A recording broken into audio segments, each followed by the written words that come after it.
Welcome back to Desperado LGBTQ plus film festival.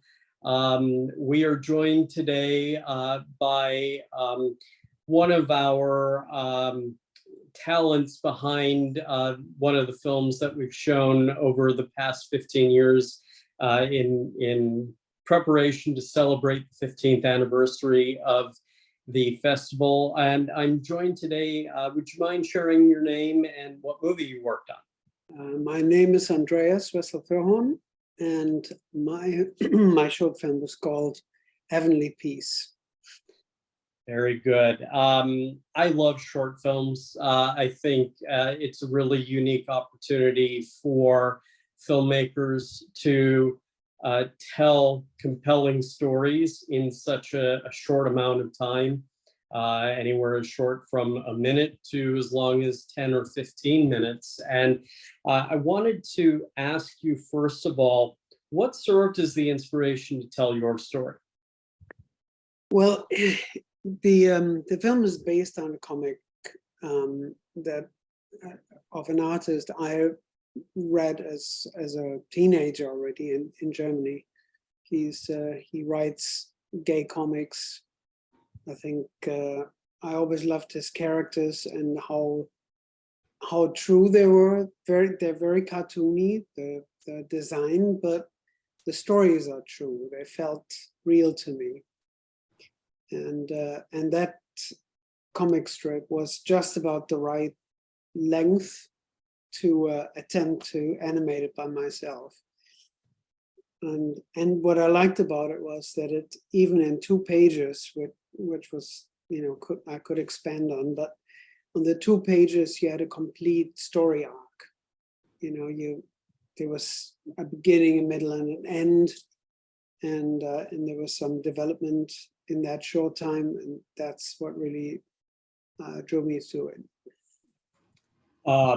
It's interesting that you mentioned story arc and comic strips, because Hollywood today is very full of comic book based movies, and a lot of those comics books didn't end their story arcs in one issue, right? They would always be adding characters and telling more and more stories before carrying out the complete arc. And it impresses me that without having read the comic book that served as the inspiration to tell your story, it impresses me that somebody in a comic book realm can tell a complete story arc in such a short amount of space. And I personally find that those, as I said, are some of the more compelling stories in terms of character development, because you have a definitive beginning, middle, and end. And that's not always the case in longer form movies today. And I want to ask, how did the audience react when your film was released? I'll start with that question first. I think the reaction was pretty good. I think people seem to like it, and they reacted to it because it has sort of a happy ending, and it is set at Christmas. So yeah, people seem to like it. But it is interesting that I obviously applied to quite a few festivals. And while I did really well in the gay festivals, in the animation festivals, I did some, but it seems to still be a niche. If it's gay themed, it's immediately put into a box instead of just being an animated short that has gay characters. So there's always that. How has the reaction changed to your film since it was released?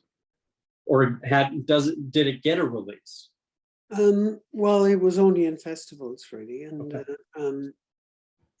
Interestingly enough, and I don't know if there's a shortage of new short films, but after a few years of it being out there, I suddenly got a slew of interest from various film festivals again to enter it, which I found peculiar. I mean, it was nice that it got no attention, but I wonder how that happened.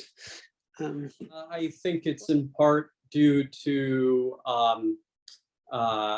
critics who attend these festivals and can give a push and a voice to your film that attracts others' interests. It's not always the case, but the critics who are paying attention to films like this that do serve a niche audience but have broad appeal, as I said, can really push the film. And I'm very happy to hear that, although unexpected, your short film received more attention. I think that's important because it shines light on the subject, and it gives you the opportunity to get more exposure to the film.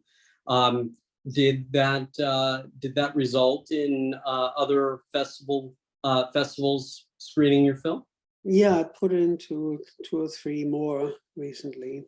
Well, that was nice. It's an unusual time, summer, so to put it into Christmas themed short into a summer festival is not particularly well timed, but there it is.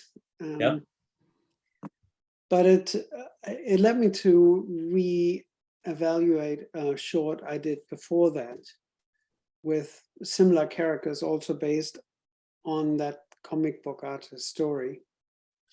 It was a little bit rougher, but I had a look at it and decided I quite liked it, actually. So I took it up again. I re-recorded the sound, which I only recorded on my home Mac at the time, so it wasn't usable. So I re-recorded it, and I'm gonna add some new animation to it and put it out there, because it is much shorter. It's about 3 minutes long, but it seems that there are quite a few festivals that specialize in these shorts. And I see a lot of animated short films, and sometimes I think brevity is a good thing. Very true. I'm sorry, I didn't mean to interrupt. Go ahead. No, that was my point. I mean, it doesn't necessarily need to be 20 minutes long. If it has a point to make, sometimes it can be done in much shorter time. And sometimes I think it can, even in that short time, it can deliver sort of an emotional punch if it's written well. And I have to say, I'm not a writer, so I relied already on this great comic, and with the author's permission, I was able to translate the stories into English, and they're perfect for animation. They're just perfect. And I love, I mean, a lot of short films, animated short films, rely on camera moves, and it's great. I'm not of that generation. The younger students, they know the software in and out, so they can really fancy camera stuff. But for me, character animation is the important thing. That was, I'm not really that into layouts or backgrounds. For me, these character pieces work perfectly to animate a character and hopefully make them feel real. I'm really, really glad that Fortune has smiled upon you in terms of getting it recognized, not once, but twice, and getting it in front of an audiences yet again. So I applaud you for your work. And I want to help in any way that I can. And, you know, this small video is going to be a part of that because it won't just go out to our audience. It'll be published to the internet where hopefully others will have the opportunity to view it and ask, what's that movie? And, you know, how can I see it? It's on Vimeo, and I think it's on YouTube as well. So Excellent. people can watch it. Just look for Heavenly Peace. Excellent. Any parting words for our audience? Well, I was recently very encouraged to see a mainstream animated feature having a real same-sex relationship. And I'm talking about Nimona, which is, I don't know if you've seen it. No. But check it out, because I was so surprised the few times we had gay representation in animated features. It was sort of on the side, and, you know, it was more implied than, you know, really realized. But in that film, it is a central plot point, and it makes the plot much more emotional. And I was thrilled to see it. I was not expecting that. And so, you know, I think animation can be whatever the filmmaker wants it to be, you know, and it can tackle pretty much any subject. And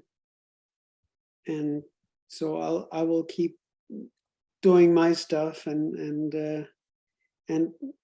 as my personal films, I always want them to be gay themed, you know, because I do enough other stuff when I work for a studio or something, but my personal stuff should come from me, I think. It definitely comes from the heart. As I said, we can feel your joy and your passion when you're sharing your films. And I thank you, Andreas, for your time today. It's been a genuine pleasure. Thank you. Thanks to meet you. Bye. Likewise.